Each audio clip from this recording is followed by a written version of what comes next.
Pickaxe. Hello and welcome to YOMP.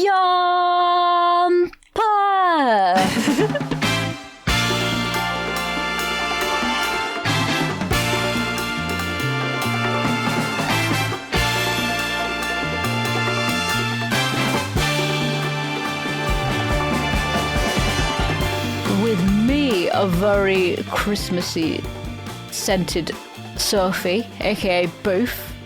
And we've got the gorgeous, what's that scent? It's like nutmeg and cinnamon. Ooh. She's so fragrant. It's G-Star Games. Hello! I half expected, like, in the middle of your yomp, I was like, oh, wouldn't it be nice if it was Oh my god, I nearly did it! Did you?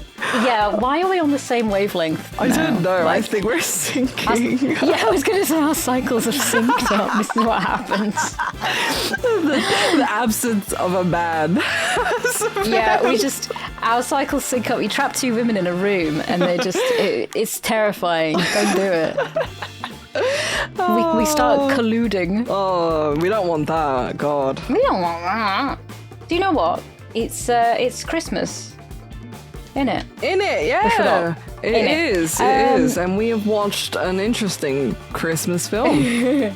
I'm so excited. I pulled a cracker with G last time, and we discovered nestled within the cracker was our film of choice for this week. And a joke.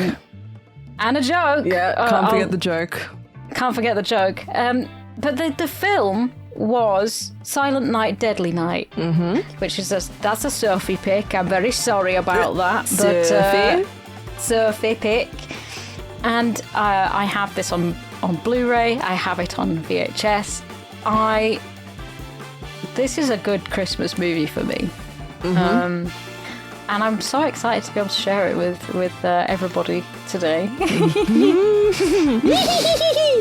I mean, it's in the spirit of Christmas to do some sharing, do some giving. Of course! Sharing is in the spirit of Christmas, and oh boy, did this movie give.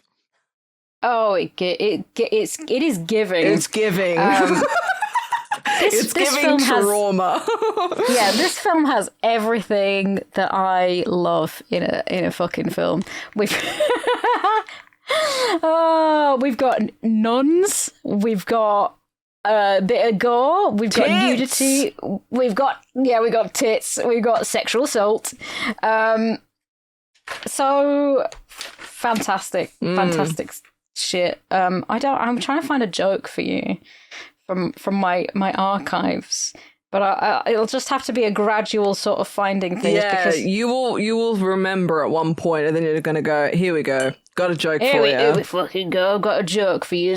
Gather round, kids. Let me tell you this really funny joke about something that doesn't exist anymore because cracker jokes haven't been updated since the 70s. That's great. Keep it that way. I'm sure if there were like updated jokes today, they'd be about, I don't know, instead of a snowman, it'd be a snow them or something, and then the right and the right wing people would get mad and everyone. I'm building a snow they them. That is so fucking. I thought you were gonna go and say something like, instead of a snowman, it's AI. And yeah, that too. You know, that too. And instead of going caroling, everybody's googling ways to NFT and Facebooking MySpace. Oh no! You can just say words. Yeah, and you can sound like a boomer. Well, you know, just like AI, it just does whatever it wants, and it looks so blatantly AI. Speaking of snowman, during Christmas, I love to do. I feel like this is a you thing too. Puzzles, like a nice Christmas puzzle. Yeah, give me a puzzle. Yeah. Ooh. Yeah. I fucking love it. Yeah. What's your favourite puzzle? Do you have like a style of puzzle you go for? Well, last year we didn't manage to finish it because it was a big one, but it was like it was a scene of, I think there was like the Christmas tree and it was in a little house. And I think it might have been Santa's house, and there was a chair and presents and, you know, elves. And it was so lovely. I had so much fun doing it, but it was such a big one. And, you know, I was only like here with Joe for like a limited amount of time, so didn't manage to finish it, but we'll probably manage this year. This time. Come on, we can do it. It's a team effort. Team effort, guys. If we manage to finish it, or if we do puzzles this year, we'll put them on the Patreon for you guys. Please put them on the Patreon. Yeah. I need to see it as well. I like to do. I've got these fucking amazing Rodney Matthews, which is like fantasy art. So there's like ships in space and planets and stuff. And also I do these round ones, these circular jigsaws that have like birds in them. They're great. I never do a Christmassy puzzle. Circular jigsaw. Okay. Can't say. So it's instead of a square, it's just a circle. They're all from the 70s, but I asked for the... I've decided what I'm going to get you for Christmas. Oh boy. It's so fucking good. I do these puzzles that are they're like escape room puzzles. Okay. So you build the jigsaw and then you have to do a puzzle. And it's like spot the difference elements within the puzzle. Okay. And you have to work out the certain numbers associated with it. I forget how it works. This is how good it is. I did it last year, and I had I think it was a unicorn one. And I also did a vampire castle. Was this the Rodney Matthew thing? Or no, these are new. These are brand new. Oh, love them. So I'm going to have to figure out which one is so G. So G. I can't wait. It's gonna be fucking good. I can't wait, and I will venture to get you a lovely present from Japan. Hopefully, something weird and quirky, just like you. Oh, call her weird and quirky, and she turns into mush. So fucking lovely. She's going to Japan. I've asked her to bring me back a life-size Sylvanian family. She did. Hopefully I can smuggle one of them into my suitcase. Just bring it back instead of Joe. And I'll put Milo in the suit. I fucking love Milo as a boy. Milo's a cat for the listeners. So I'm going to put Milo in the suit, and then that can be part of your present. I would instantly take Milo as a gift, the best gift. He's incredible. He is. Sweet little garbage cat. Yes, quite. We can just talk about him for a while. Love you. So, what is the synopsis of this Christmas film that you have chosen? Oh, it's quite the synopsis. Mate. So you've got this kid, and right before I start saying the synopsis, did you see it going down the route it was going? Because it takes sort of a left turn at some point. It does, yeah. So I think I knew where it was going to go.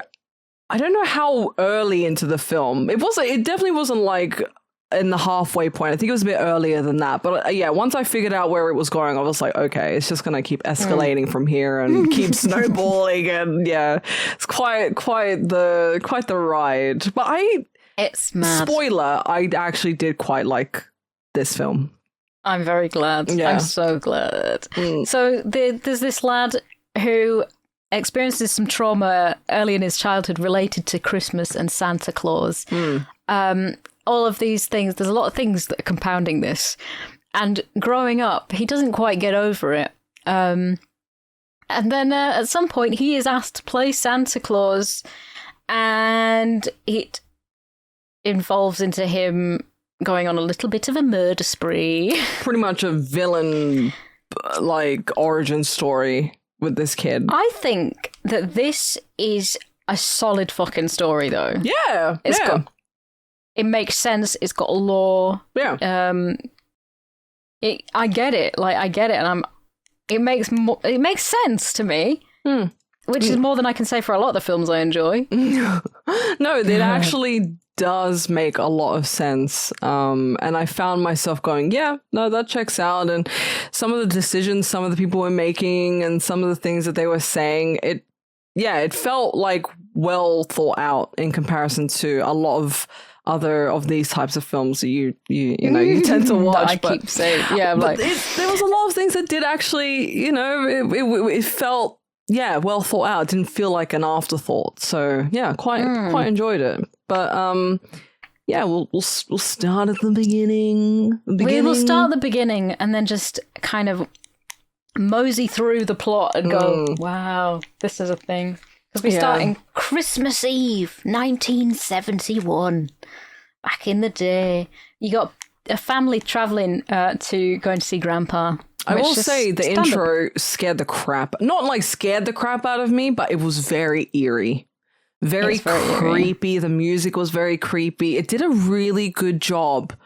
Like, the music was actually really well done, and it made me feel very uneasy. So it's got a good atmosphere on it. Very good atmosphere. I love the music. I think it's a DX7 is the synthesizer used. It sounds very DX7-y, which was standard at the time.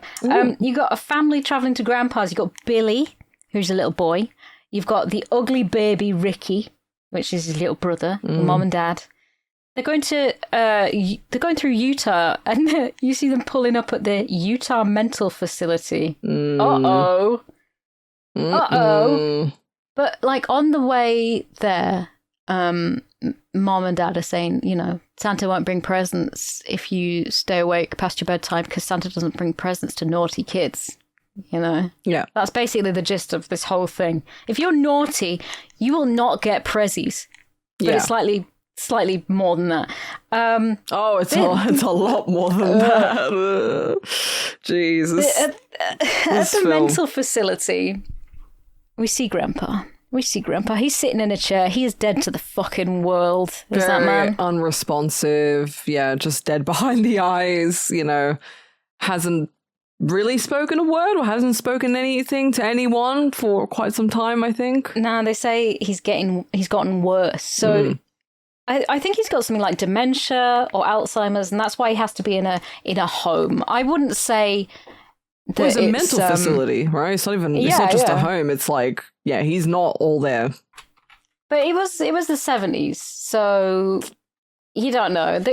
Honestly, in the 70s, they were probably still like locking people up that had autism. Yeah, they just don't know what the fuck it is. So they're just like, right, I'm putting him in a home. Yeah, I would have liked for them to have given a bit more like backstory on why he was like that. Cause I was going to say, so I have no idea why Grandpa is so weird. Fucking... Yeah, it feels like he's been through a war or something. I don't know. Yeah. There's something's happened to this man, clearly.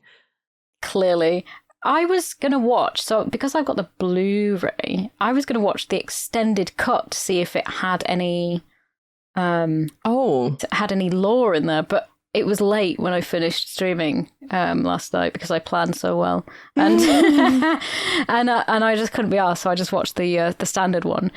Wait, so how can you tell between the standard and the extended? What's the runtime? Oh my god! So the runtime of Silent Night. I can't spell it. I've spelt it Snilent. Slight. Silent Night, Deadly Night. Because I think the version I watched was an hour and 20 something, which seems like the normal version to me. It only contains an extra 3 minutes featuring more gore, I think. Okay. So yeah, I don't think we missed too much. I would love to know. And it's got to have something to do with Christmas, right? His trauma, grandpa's trauma. It has to, yeah. Otherwise, it just wouldn't make sense. Or unless he just is a doom doomer, you know. No matter what time of year, it's like he's always, you know, it's maybe it's Easter Bunny's gonna get you. Yeah, Easter Bunny. He's gonna get you, boy. All the Tooth Fairy, all the communists, they're coming, you know, because communists are fictional. No, I'm just joking. Yeah, well, it's the time of year when the commies come out. Yeah. I love how scared everybody, like, the communists were the real fucking evil. Well, you know, depending on the time of year it is, it's always a different enemy, right? So closer to that time, it'd be like, oh my god, yeah, the red threat and, you know, the commies. And then if you look closer to like the 2000s or the 90s or 2000s, it's a different enemy. And, you know, depending on the decade you're in, it's always going to be a different threat at that point. Yes. But it's like, right, there's another bit I don't get. The doctor says, we're going to discuss his files. And so they take mom and dad and baby Ricky go into the doctor's office away. And they leave Billy with grandpa. Dumb. So dumb. Don't fucking, like, don't. Poor Billy. Like, being left in a room with a catatonic man is bad enough. In a mental facility. Yeah. Like, really, guys? Come on. Anybody can turn up and just start dicking around and scaring a kid. Yeah. Like, why would you? And that literally is the thing that traumatized him. Well, part of the thing that set it in motion, yeah. They see grandpa and Billy asks, can he hear us? And they say no. And he says, well, what did we come for? And I was like, yeah, why? I mean, surprisingly, there's some really, like, good, like, logical lines in this film from, like, a couple characters at certain points. And I'm like, yeah, actually, that's a really good point. Like the mom, when it's fast forwarding a little bit, but she's like, yeah, don't listen to him. He's an old fucking, like, kooky old man, like he's a fool. And I'm just like, yeah, pretty much, like like, you know, they're just saying it how it is, whereas if it was like another film, they'd be like sugarcoating it or, you know, saying it in another way. Turns out grandpa's fucking faking it or something, because he immediately turns to Billy and says, you know about Santa Claus, right? And he's like, yeah, he brings presents to he won't bring presents to bad little boys, girls. He says, yeah, well, it's more than that. He's going to punish him. Better run, boy. He's going to get you. He's fucking scaring the shit out of... He says it's the scariest night of the year, Christmas Eve. Mm-hmm. And I'm loving it. And then as soon as the parents come back in, he goes back to sitting staring straight ahead. Like, he knows what he's fucking doing. Yeah. Twat. Well, I think he probably... I don't know, maybe he's just like that to, like, a kid and knows he can get a reaction out of a kid as opposed to the adults, I guess. Maybe. Yeah, I don't know. I don't know why he would, like, react that way to the kid out of anyone. And then, yeah, as soon as the parents come back and he's like, yeah, I'm still docile. Nothing's changed here. That's the thing. It's like, what the... Yeah, what's the plan here, old man? What is your plan, old man? Like, we're going to leave you in this facility to die alone either way, so fuck you. All the naughty ones he punishes. He punishes the little naughty girls and boys, and his eyes are almost, they're tearing up. Yeah. This old man, I don't like it, and I don't know whether this is an old man thing. I haven't looked at an old man in a while.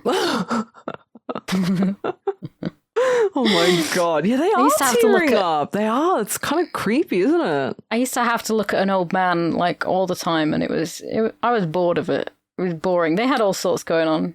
I'm pretty sure who was this? My granddad. Oh god. Because he lived with us for a while, and I'm pretty sure that he would have absolutely taken the piss like this if he could be asked. Yeah. But no. He was the kind of man when we'd finished unwrapping our presents on Christmas Day, and he'd get up, start picking up all the wrapping paper, and go, right, that's it, Christmas is over. Yeah, like, and he genuinely meant it. Yeah, the fucking wanker. I got a funny Grandpa. I got a funny story about that, actually, a really quick one. So I remember going to a wedding once, and it was my friend's like it's his family, so I was like there with him, and he has an uncle who just like doesn't really talk. Like, just very rarely will talk. And he, like, will only talk if he's asking about if the food's ready. like at family functions or, you know, just like really random stuff. And I remember going outside and, you know, at like when you're at a reception and there's like a couple things, like there's like a couple weddings sometimes. And it's like, oh, if you're looking for this people's reception, it's like, you know, turn right. If you're looking for these people's reception, you know, you turn left or whatever. So we go outside and we find his uncle in another couple's wedding reception smoking area. Like, he doesn't want to be around his own family. He goes to complete fucking strangers. Legend.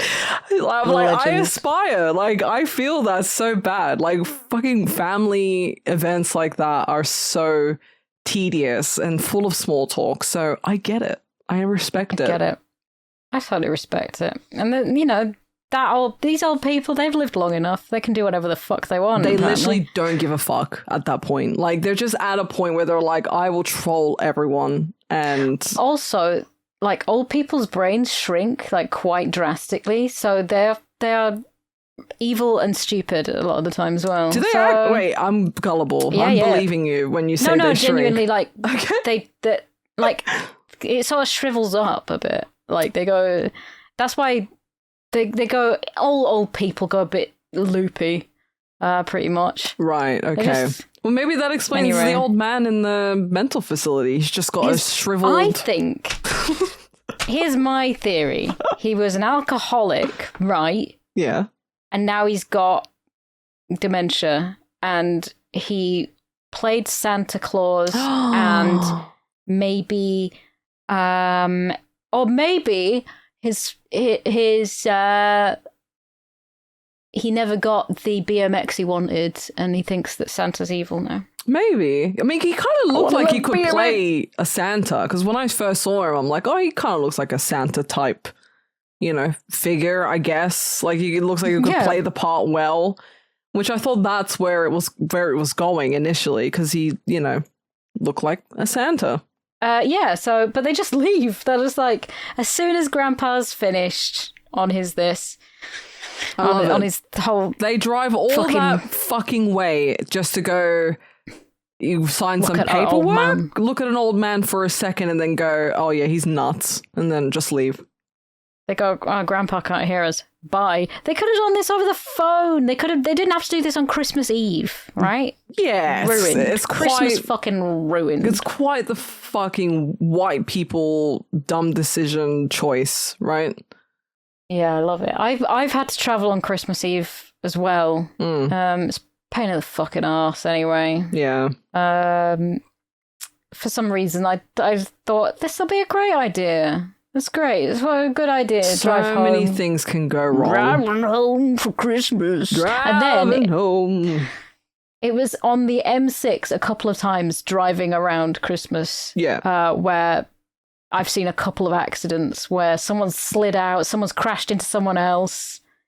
Yeah. It's great. Because it's cold and people don't know how to drive whenever it gets a bit like slippery and cold, and it's just not a good time. Not a good time to be traveling around Christmas Eve or anything like that. Don't do it. So like in the car, Billy's like, Grandpa told me all this shit about Santa. Is it fucking true? And he asked his mum, like, were you naughty? And she's like, yeah, a couple of times. And he's like, did you get punished? She never got punished for it. And it's like, okay. She never got told off for being naughty. Like, Santa always loved her. Like Jesus. And she calls him a crazy old fool. Yeah. And Billy's like, that's naughty. You're not supposed to say that. That's fucking naughty. So she's still being naughty. Then we cut to a different scene where Santa's going and being all jolly in a convenience store and taking all the cash and shooting the store clerk. My goodness. He's like, oh, what are you doing that for? And I'm like, well... NB, that is not the real Santa. Just in case anybody was wondering, this isn't the real Santa that is shooting people in the face. Yeah. This is just the asshole in a Santa suit. This is an asshole. Christmas Eve, why not go and shoot some guy? And it just so happens that they cross paths with the Billy family. He's pulled over. He's not happy that he didn't get a lot of money from this guy. He's killed a guy, and he robbed the till, and he didn't get enough money. I mean, so I'm not telling a robber how to do his job, but like, if you were gonna make the robbery worthwhile, like, you would have like stolen some things that wasn't just cash, right? You know what I mean? Like, what would you steal? I don't know, anything else. What? So if you really think about it, what do things cost? Money. So what is he going to spend that money on? Things. So go and get the things from the convenience store. Jeez, really? Right, okay, so the middleman. Jeez figured out a lot here. She solved so many problems just there. Holy shit. If there are any shoplifters listening, right, don't rob the till. Steal the stuff. She's experienced. She knows what she's doing. Okay. Oh, man. You do realise that a lot of these people just want to buy drugs or pay their rent. You can't get them from a convenience store, usually. Sometimes. I guess, yeah. But it just seemed like this guy was being a right asshole. You know what I mean? Like, I don't know what he would go and spend the money on, but it didn't seem like it was like a drug thing or anything like that. If I robbed a convenience store, right, and I got some money, I would probably go and buy myself a new Christmas jigsaw. Yeah, based, honestly. Like, base. Good idea. That's what I would do. I'd go and buy some nice things, not drugs. No. This Santa, never drugs. This Santa is not as based as us. No, he's not happy, and he does get away in a car, but he crosses paths with the family. Yeah, and says, "Oh, I've just run into a spot of bad luck." He's not broken down, and he pulls out a gun and immediately shoots Dad. I mean, they tried to escape, but he gets shot. Fairly quick reaction time from the dad there, you know? Like, he saw what was about to happen, and he did, like, a quick, reverse, but, he kind of, like, reversed into the side of the road where there's, like, a ditch. So, yeah. But then he got shot, so I was like, oh, man, this is so this is never fucked. mind. Yeah. And obviously there's Baby, there's Mum, and Billy, all still left in the car. Mm-hmm. So the mum then gets dragged out of the car, her shirt is ripped off, and she is sexually assaulted in the middle of the road, and her nipples look cold. They look almost blue. Do they? Don't they? Well, I think she looks really fucking cold. It's snowy out on the ground, and she's wearing a light blouse. Oh, and no bra. They kind of are a little bit purple. Yeah. It always gets me. I'm always like, damn, them nipples. Well, I know it's like, weird because she's getting sexually assaulted, but it's not real. And also, I can't help but just like look because I don't know what that's it is. The point. You're supposed to look at things on the screen, aren't you? I know, but like they're nice. There were some nice boobs. Just saying. There are some good tits in this. There are some really, really good tits in this film. 10 out of 10.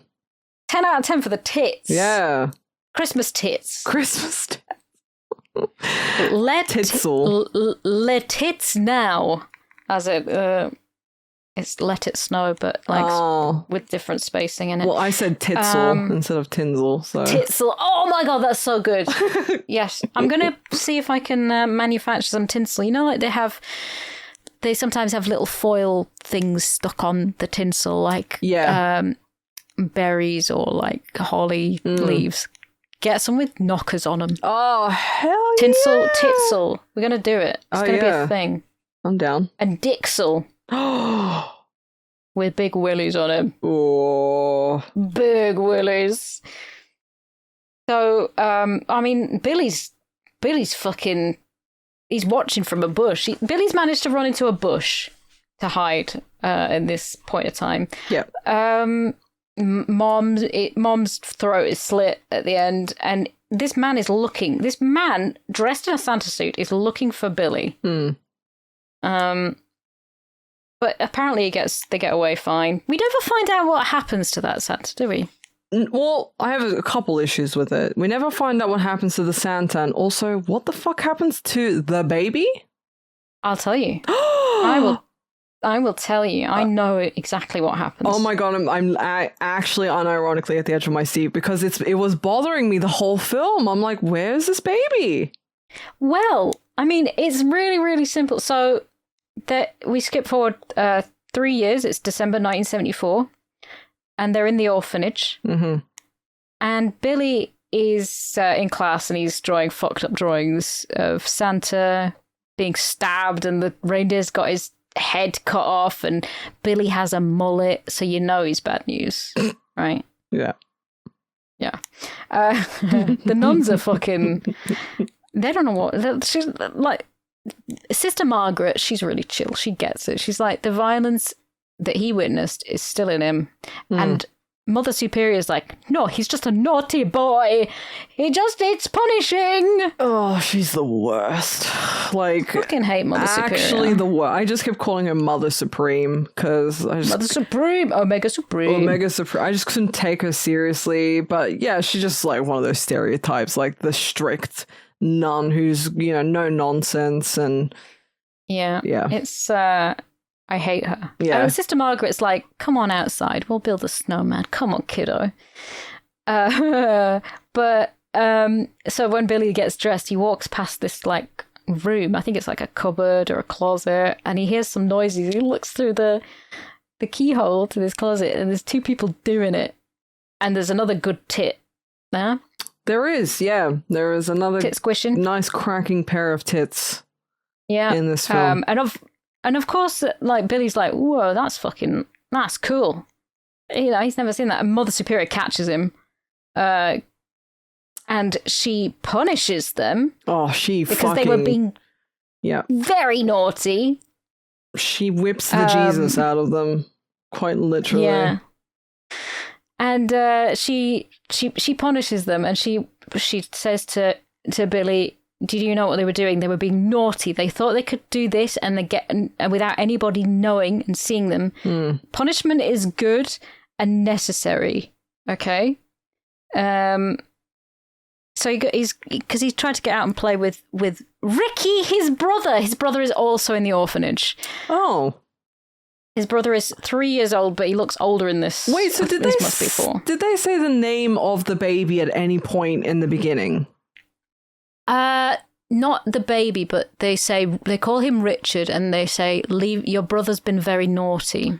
Right, okay. So they reference Richard and his brother a couple of times. Right, yeah. And spoiler alert, there is Silent Night, Deadly Night 2, in which Ricky is the killer. Stop! Oh my... And it has the best catchphrase I have ever heard, and I have a signed photo behind me, signed by the actor that played that played Ricky in the sequel, saying "Punish Eric Freeman," and it's got a picture of him. So how did you get that? Where? Someone sent it to me. It was just from eBay. Oh my god, that is incredible! Legend. I should see if he's on social media, because it's a fucking great film. The catchphrase. I wish I had a soundbite of it.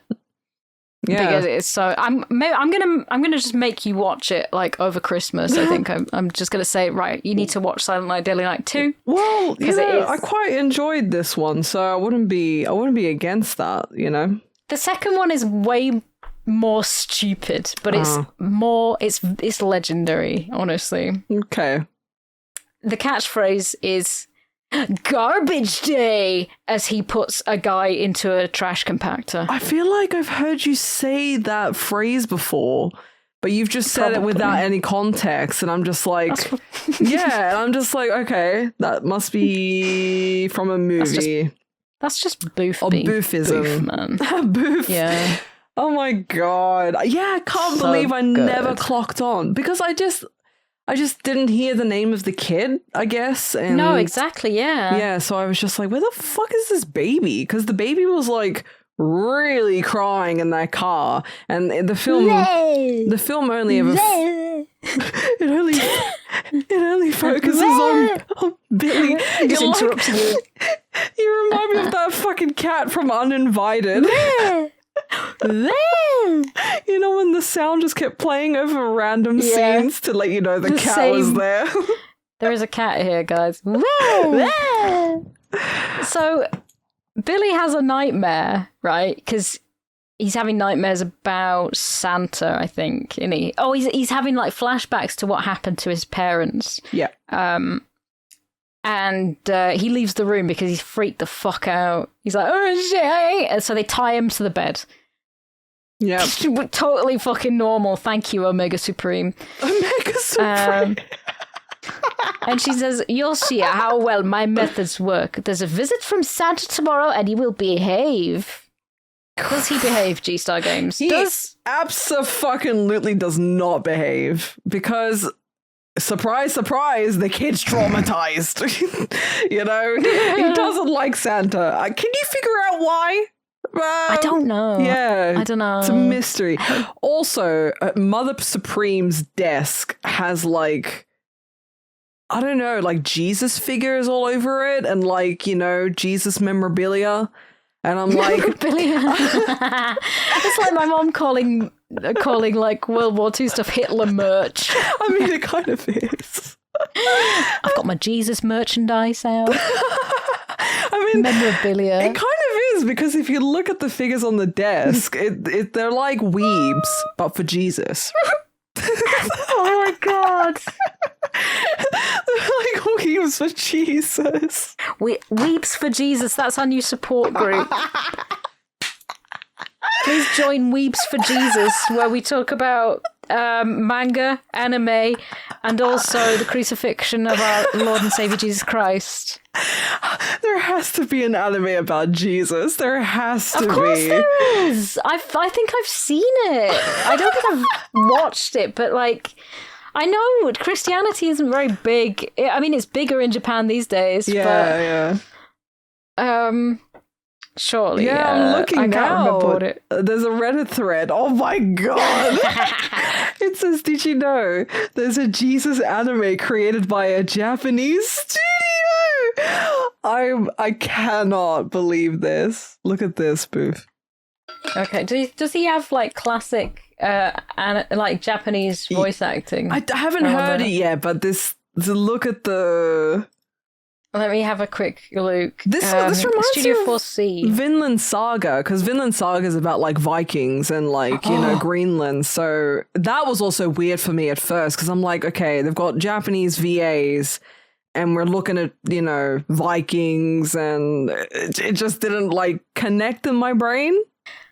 This is incredible. Look at it. Because I'm looking at Jesus being kicked around now and making carry his own cross, and it's all a little bit. I mean, he's looking really like demure. It's got like a hip hop track over the top of it, though. So it doesn't really. Oh my wait! I have to hear this. I don't know what track it is. My fucking god. This reminds me of an anime called Samurai Champloo, and the guy, I think like Boba or I think Pen and stuff like this a lot. It's an artist called New Jabs. He's sadly passed away, but it sounds like that. This is insane. I cannot believe there's an anime about Jesus, everyone. I shouldn't be surprised. We're gonna have to watch that next year, I guess. I guess so. This is it. Fucking incredible! Holy shit! Oh, God. I wish to see Jesus as the first JoJo. Jesus Joestar. Jesus is the Greek form of Yeshua, which in English becomes Joshua. So yeah, Joshua, son of Joseph, or Jojo. Oh my god, JoJo's Bizarre Adventure, but it's Jesus. That's amazing. Oh my brilliant. God, that would be chef's kiss. Chef's kiss. So it's on YouTube. Let's see. Wonderful. My Last Day. Oh my god. I'm going to listen to the dubbing. Hang on. Oh, it's not dubbed. It's in English. It's not. It's only 10 minutes long. You could probably just. Oh, it's only a 10-minute. Oh, okay, all right. I might do it. I might watch it. I shouldn't be surprised. There's animes about everything, literally everything. Like My Life as a Slime or some crap like that. I don't know what they're smoking. My recommendations on YouTube are going to be so fucked now. Come on, they're already probably fucked. Don't try to act like you're not weird. Why it sucks to be born as a horse. Uploaded 12 hours ago. The thumbnail is a drawing of a horse crying, and it's got an arrow saying "lives like shit." Oh, I'm going to watch that later. I'm going to have to add that. Yeah, put it to your watch list. In the group chat. Yeah. This is going to be great. Oh. And also, like, Jesus is suffering a crucifixion. A medical point of view. Story of the entire Bible, I guess. Mythbusters. Oh my god. Mythbusters. If you were nailed to the cross, how long would it actually take, guys? How long could you live if you were just being fed vinegar on a sponge? Oh Jesus. Oh my god, what is this tangent? Oh, it's great. It's wonderful. The Dark Art of Dr. Seuss. Every banned work. There's a picture of Hitler. What? Why? Hitler and Dr. Seuss? Come on. Oh. This is amazing. Kidsofjesus.com. I can't watch this. Okay. Now that you mention it, Simon posted a sex ed video in my chat over the weekend, but it was a Jesus one. So it was a Christian Jesus sex education video.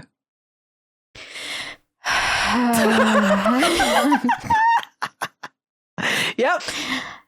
Is it just like don't have sex until you're married? No, it was weirdly like it was pedantic, I guess, and it was like they were talking to kids, They were like, oh, we have the kids like this, and the baby does this, and the mommy and daddy love each other, and blah blah blah, crap like that. Just weird. And it was like an old one from like the 80s or something. I'll see if I can find it.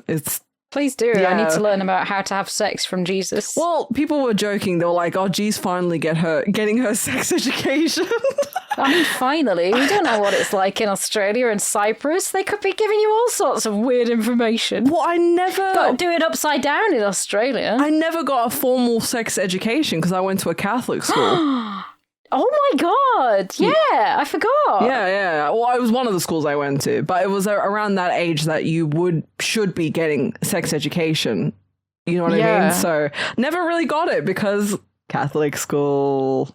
I love it. Yeah. Holy shit! I went to a Church of England school, and they still taught us how to do it. Really interesting. Yeah.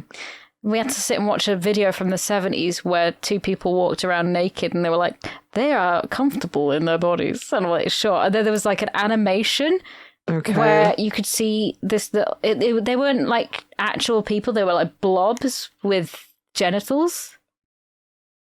What? Anyway, I'm probably about as informed as you are. Okay, good. Also, we're in our 30s now. We're still like, I don't know how the fuck this works. I need to consult Jesus. I'm still a virgin, so... I know you are, virgin. I don't like to lose, not even my virginity, so... Just take note, anybody that's planning on any sacrifices, we've got your gal. Yeah, right here. Sacrifice me. Me, however, used up completely... absolute garbage, which reminds me of a film that I watched recently. What was it? Where the girl there was this, it was Jennifer's Body. Oh, that film, Jesus. And they were like, are you a virgin? And she was like, no, I know what I'm doing. Duh. It's been a long time since I've seen that film. Very long time. Probably when it came out. Yeah. So Jesus back to Jesus merch. Jesus merch. We're in the orphanage. We are in the orphanage anyway. She's fucking pissed off. She's pissed off. She's beating the shit out of Billy because she's like, Santa's coming tomorrow. You better behave yourself. And he doesn't behave himself. He punches her in. He punches him. Bro, did you see how far Jesus went? Santa went. Did you see how far Santa went flying when he punched him? Yeah, that kid's got a fucking mean right hook, right? Yeah, like I'm like, is he possessed? Is like there's some spirit in him because he should not be that strong. I mean, if you have a deep-seated fear of Santa because he may rape you, like you are gonna punch as hard as you fucking can and run off. Not a sentence I thought I'd hear today. This man, he comes into your house in the night. Yeah, I mean, you're not wrong. It's just I was impressed. I'm like, fucking hell, he punched Santa. Santa goes flying. This is a full-grown man, and he makes him bleed. Yeah, he gets a nosebleed all down his lovely, lovely white mustache. Oh. So he's in trouble. He gets that's bad. Anyway, we skip forward 10 years later. I wasn't expecting the time skips. I'll say that much. So it was kind of a nice thing to the fact that you get to see it happening. You don't just get lore and exposition. Yeah. You see it. You see all of it happening in real time. Yeah. He needs a job, does Billy? But the only job is a vacancy in a stockroom, in the storeroom, in a toy shop, and that's no job for a mere boy.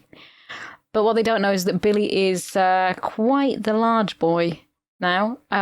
It's said that he is about 18 at some point later in the film. I think he's supposed to be 18. He's a big, strong boy, so they do employ him in the stockroom.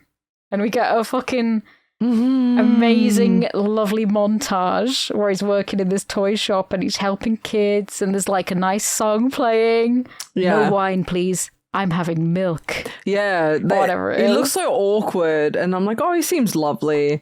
And then I put, this is a very endearing little montage of him working at the toy store. It's like he's proving that he's a good guy. You know, he's overcome all of these problems that he had. Because it's October and nothing goes wrong then. But yeah, they're just getting ready for Christmas. He's been working there a while, and they unravel the big banner that says Merry Christmas and Happy New Year, and there's Santa's jolly, jolly round face in the middle, and his face drops. He is so angry that Santa's in this picture. Yeah, he almost starts convulsing. I'm just like, oh, this is not going to be good. Not going to be good at all. But honestly, I didn't expect the film to go the way it was going. Like, I think around this point, I started to suss it out a little bit, because it started to become a little bit more obvious. But yeah, brilliantly done, honestly. Yes, because you think that this kid's trauma, you think that this guy at the beginning, the Santa that murders people in the beginning, you think he's going to be the baddie of the film, basically. Yeah. You're presented with this murderer straight away, and you're like, okay, I mean, yeah. Santa's murdering people, and this kid's gonna have to try and get revenge on his mum and dad. But yeah, it doesn't really go that way. Yeah. There's a girl that works with him called Pamela, and there's a guy called Andy who also works in the storeroom, but he's a dick to him. Yeah, he's an asshole, isn't he? To him. And he's a cunt. I was taking notice of all the toys in the store, and it was making me so nostalgic, because I could see, like, you know, like the types of umbrellas we used to use as kids. They were like the long ones, but they were like, you know, like that material that you use on like pool toys. Like that type of material, and there were like designs on them, and they were very colorful. And we used to wear, like, I used to wear raincoats as a kid, I guess, you know, and they were like colorful and like themed, and there were loads of like those sorts of things in there. I saw Kroll. I think there was like a. So that is a jigsaw. That is a set of jigsaws. I think. Oh no, wait, it it's was a board game. It was a board game. Yeah, it was a board game. Yeah. So it's Puzzles of Krull. Game of heroic adventure based on the movie, and it looks so fucking good. It does. It's £60 on Etsy, but I'm like, of course, that looks so fucking cool. I know, like everything in the store, I was like really like paying attention to, like the Mr. Potato Head. Yes. There was like Smurfs toys. There was like Star Wars figures. Muppets. There was a lot of Muppets and stuff. Yeah. That was big at the time. The board game, right? It's kind of like, it looks like it's a circular thing, and it's like Trivial Pursuit, but in like the glaive style. Oh, okay. It's fucking brilliant. I am so here for. I'm gonna have to find the cover art is what really like caught my attention, because I was like, it just stood out as you know while it was sitting on the shelf. So yeah, beautiful. So they're all gearing up because Christmas is on its way, and yeah, he gets given some interesting news. Yeah.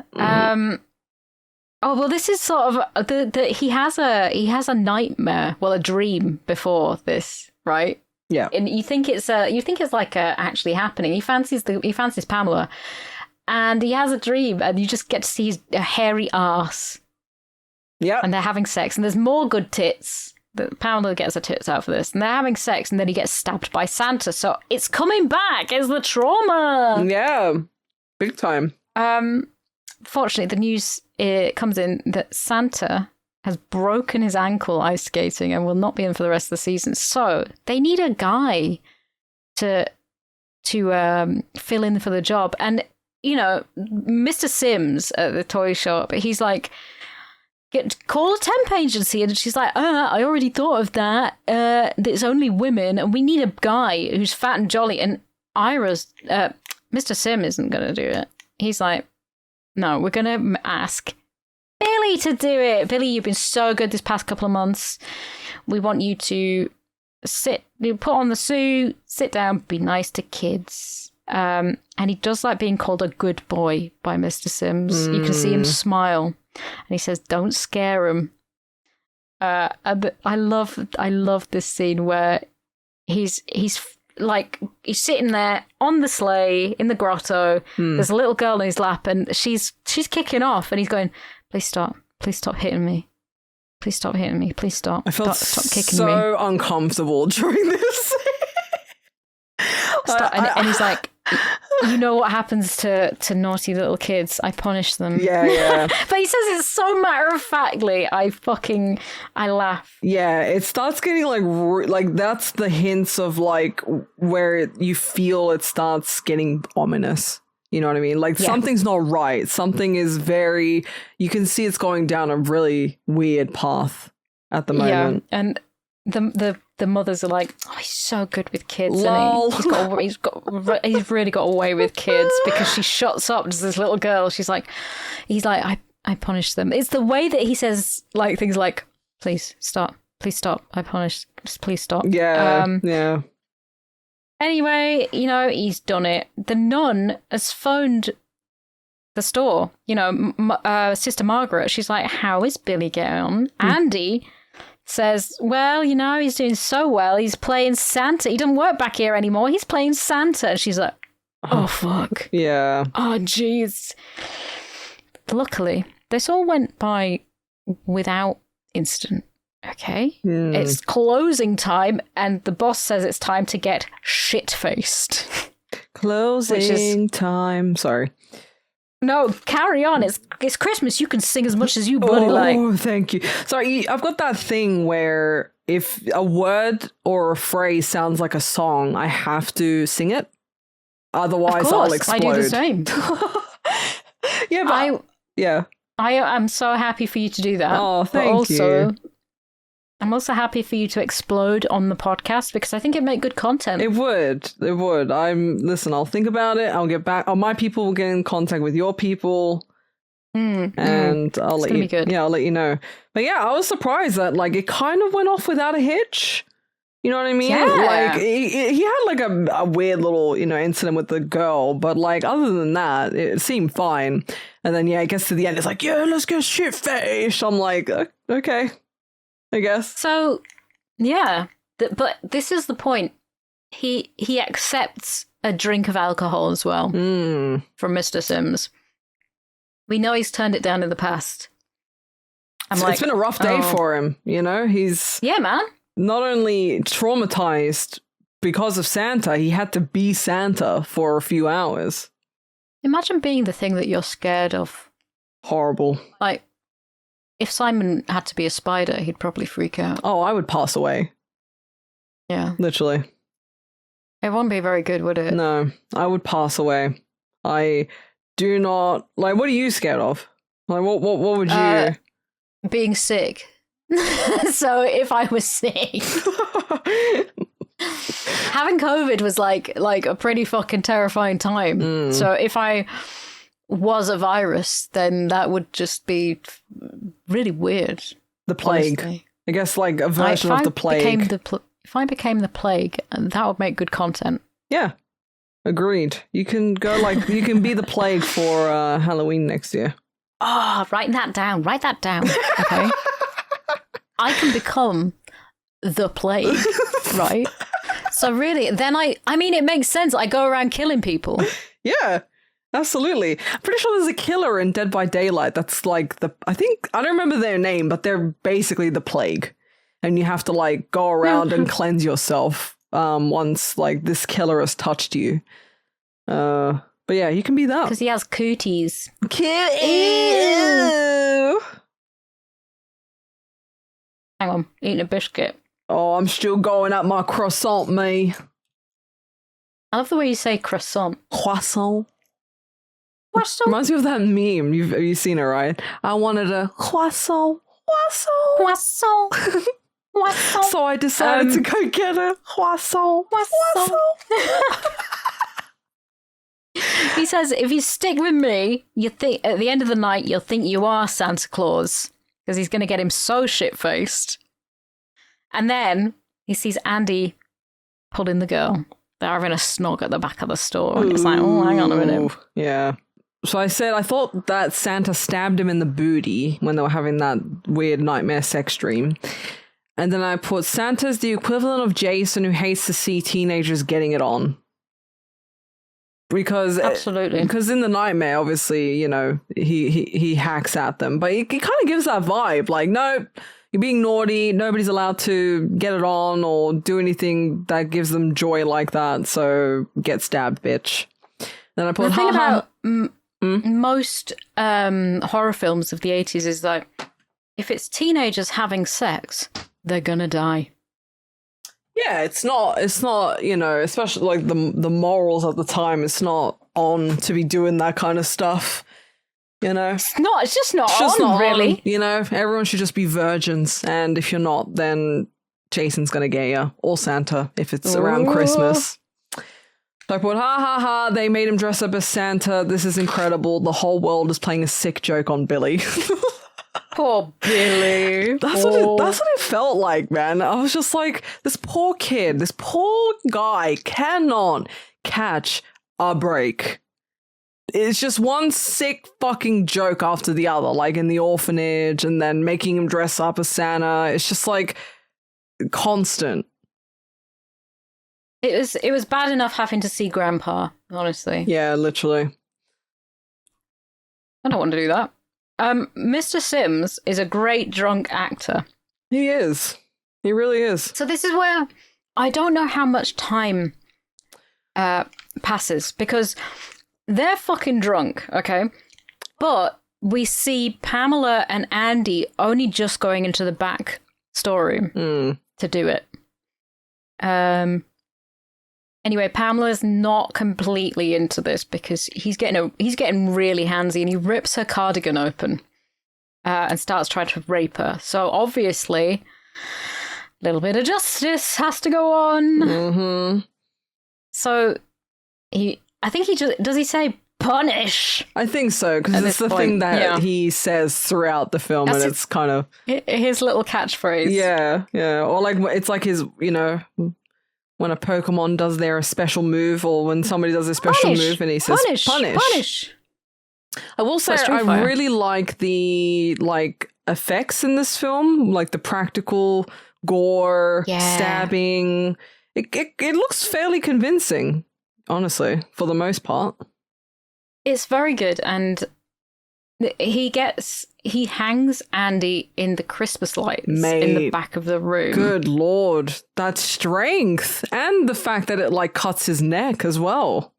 Yeah, so he gets fucked up. And she's mad at him for killing him. I know. Even though he saved her from being raped. But I mean, I guess it's... You don't want somebody to kill somebody else. No, really. Murder's bad. Right, write that down. Murder, bad. Take notes. Okay. Murder's bad. Murder's Every bad. day's a school day. I'm learning. So he stabs her with a box cutter. Is it because she lashed? Is it because she lashed out at him?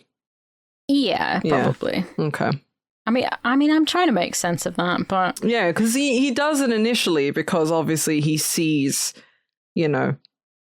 his crush getting sexually assaulted, so he's like, oh, and then she sort of goes, "You're crazy," and then he attacks her, and I'm like, okay, then, so it's not a revenge thing. It's just he's becoming unhinged.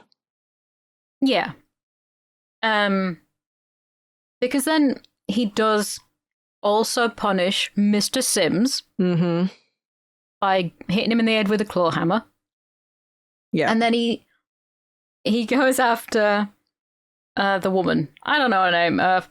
Fucking lady. Lady. Yeah, I actually don't remember her name. Also, I don't think they say it. I don't think they do. The front of the store. Oh, it's ugly. So ugly. Like they got somebody to paint the front of the store, and it's got that I don't even know what the type of paint is. Because they've painted some type of mural or something because it's Christmas time. It just made the store look ugly. Right. They would have been better off if they didn't paint the front of the store like that. Just don't do it. Just don't do Christmas. They can. I don't know what. I can't remember. Oh, it really stuck out in my mind. Like, if you go back and watch it or whatever, it really stuck out to me. It's very hideous. But I wrote down clawhammer to Mr. Sims. Why? Because he's just on a rampage. You know what I mean? I guess so. He's just not happy. And then she's locked in there. They lock the doors. So, and he's got a fucking axe now. Yeah. But she, he shoots her with a bow and arrow. Which, why is that in a toy shop as well? I didn't even actually think of that. Yeah, that's a really solid point. Weird, right? Yeah. Why was there a bow and arrow in the shop? Like, she was about to get out, and she was gonna smash through the glass, but yeah, he caught her. I was like, oh. And maybe it's because it's America. Yeah, I guess. In America, you can buy a gun at the grocery store. Yeah. So a bow and arrow? What the? No, it's one of those. What are they called? Was it a bow and... No, it's one of the... What, a crossbow? It's a crossbow, but it's the more... why is... I see the mural. I see it. Isn't it bad? What do you think of it? Tell me. That's terrifying, man. It's horrifying, right? Yeah, it's not good. No. It's not good at all. Also, the version of the film that I had... sometimes would dip from some of the scenes would go to the 80s quality. Yes. And then some of the scenes would go back to the rezzed up version.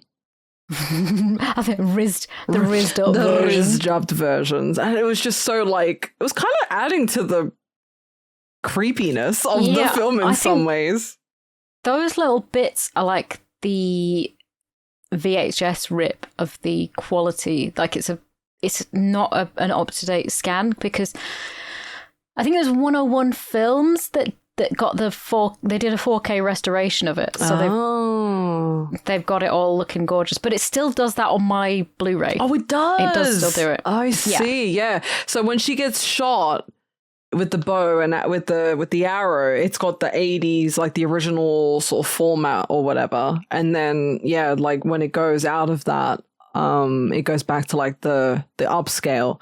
It's so crazy how like much more detail there is in these upscaled versions, and like when people originally watch these films, how much detail they lose out on, I guess, when they're watching it on like a VHS and on a CRT TV, and it's like so crisp and so detailed. Like if you look at like some of the original Baywatchers or whatever, it's like kind of blurry and fuzzy, but like when you see it in like the upscaled version, you can see the pores on their faces. It's like it's crazy how far technology's come today. Is. So I think that the fuzzy bits, some of those were the bits that were actually cut out of the theatrical release as well, because that's the extra little bits of gore. Oh, right. Okay. Interesting. So we've got the extended, maybe? Yeah, that might be the extended version, because I can't quite remember which bits are which. But it's not too much different. Yeah. But yeah, we see that everybody's dead in the store now. Yeah. Hooray! Yeah. Off Merry he goes Christmas. into the night. Merry Christmas. Sister Margaret is a bit too late turning up. Mm-hmm. And then we cut to the next scene where there's...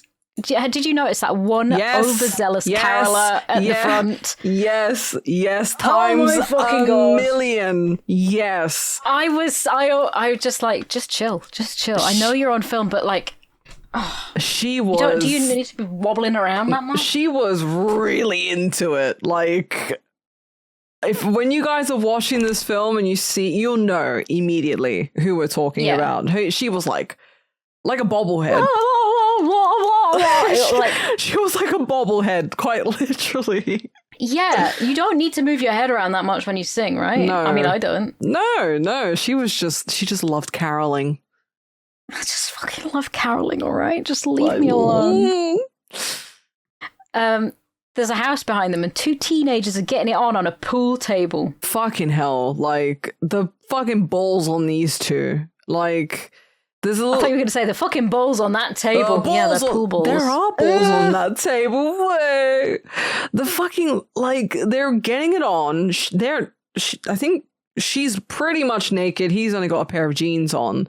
She's got like her young sister upstairs, and the sister's about to come downstairs, and... Like, if I come on, man, that's insane. Denise is babysitting Cindy, and she's got Tommy round to do it to him. And I mean, you've been a teenager, right, G? Go to your room. Don't go on the fucking pool table. I think there's more room on a pool table, but it would be really uncomfortable. Just a little bit, yeah. It wouldn't be my first choice. I just think it's very brazen to go in your family home with your young sister upstairs to be almost butt naked, getting it on with your boyfriend. I have a theory about that, though, because it's down in the basement, there's a door, and they've got music on. Baby sister's less likely to hear than if they were upstairs in the same house in her room. I guess, yeah. It's just woof, you know? It's ballsy. It's ballsy. Yeah. And the fact that she runs upstairs with her fucking tits out as well. Yeah. She says Santa won't come, and Tommy whispers he's not the only one. He's like, shut up. She hears the bells and she's like, oh, the cat wants to come in. I'm like, hell yeah. Oh, I perked up when I knew there was a cat. She puts Yeah, she puts those shorts on, those booty shorts, which are not even, you might as well not be even wearing shorts at this stage. Truly, like, first of all, why bother putting them on? Second of all, just answering the door with your tits out. Like, we're in the middle of winter. Cold as yeah, well. Yeah. Like, what do you mean? I don't open the door with my tits out ever. Yeah. Right? I mean, sometimes I don't wear, like, trousers. Sometimes I consider answering the door without a shirt on, but then I think twice. I think maybe my postman doesn't want to see that. Well, so here's the thing. So I just sleep in a t-shirt. But it's a long one. It's an oversized one. So when it's like 7 o'clock in the morning and the doorbell's going off, and I like run downstairs, I don't have time to like put shorts on or whatever. So I just run down, but I hide behind the door. Yeah, that's normal. Yeah. So, but that's totally normal. Getting my tits out, probably not so much. I still put a dressing gown on when I answer the door. Yeah, like if I'm shirtless or whatever. Yeah. But my Posty's probably seen more than most people. Poor guy. I'm so sorry, Posty. What did you think of the cat? We didn't get to see much of it. I saw... No, but we got to see a little bit. We got to see a little bit. Just scurried inside. I'm like, oh, it's your baby. Wasn't it a gorgeous cat, though? I think you could only see, like just the cat running in, though. No? Oh, no, he's in the corner of... They're in the corner of the room when shit's going down. Yeah, no. She also has cracking tits, by the way. Yeah, not my favorite pair of the film, but... Nice. We should do ratings of. I think the mom had the best tits. Yeah, she did have really good tits. Yeah. The cat is black and white. Oh, she a beauty. Real fucking sweetheart. Yeah. I would. And it does the thing where she's saying, "I'm closing the door now. The door's closing. You're gonna have to come in if you want to." And the cat's like, "Oh, I better get in." I will say, yeah, like, we're like, oh, the baby, but that cat got him. I wonder why he chose this house. Yeah, kind of random. Because he bashes his way through this polystyrene door that she has. Yeah. To grab her, shout, punish. He mumbles punish as he walks in. Oh, like you can barely hear him punish. Yeah. And I don't know why he chose this house, but he's perfectly happy to smash his way through the door, throw an axe that misses. So he's like, "Fuck, I'm gonna have to kill her somehow."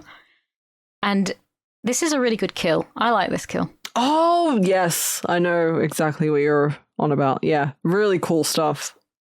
Yeah. So he finds there's a mounted deer head, like a stag head, on the wall. Yeah. And he lifts her body up and he pushes the horns through her stomach. Yeah. And you get to see it happening in these are the bits that were cut out of the theatrical version. Yeah, because it was going between the blurry. Older version and the upscaled. I was like, what? So you have to kind of guess, like in the theatrical version, you have to guess what's happening because they cut so much that bits. That's a good point. Out. Yeah. So now that you've like told me it's the theatrical version, so I wonder what that would be like without those bits. Like, well, I watched the one without it last night. I have seen both though, so I have seen the gore bits before. But it's just not as impactful. Gotcha. You know? Yeah. So you do get to see the cat in the corner when Tommy goes upstairs to look at where she is. And my God, that cat is so fucking great. Ooh. Tommy's been downstairs with the stereo on. And even he puts a shirt on to go upstairs. Yeah. Because, Good job. Good job. Good job, Tommy. Good job, Tommy. Good job. And he's like, "Oh, fuck, how did the cat break through this polystyrene door?" I fucking love that cat. He's such a good boy. What are you doing? Oh, he's a good kitten. I really like it. And I don't believe you. Then I don't believe you. You like a cat? Oh, I can't believe it. Does he kick Santa in the nuts? Does he kick Billy in the nuts in this one? Yeah, because they have a little grapple. Yeah, I think so. Yeah, I think you're right. they have a little tussle. He sees Denise impaled on the fucking deer. Yeah. And so that's when they start fighting. And this whole time, every time I watch this film, I'm sitting there going, fucking love this house. This is a cool house. It's quite a nice house, actually. This is exactly the style of house that I'm into. Like 70s, wood paneling, lots of big windows, a deer on the wall, a lovely roaring open fire sort of thing. It's quite open, but I do like the wood paneling. Yeah, I remember my grandmother's garage. That wood paneling was on the walls. Quite a nice design, and you probably see it in a lot of like American homes because that's just the original style of their house. You probably wouldn't see it in any homes like in the UK or Australia. They rip it all out these days. Do they? Is there any reason for that?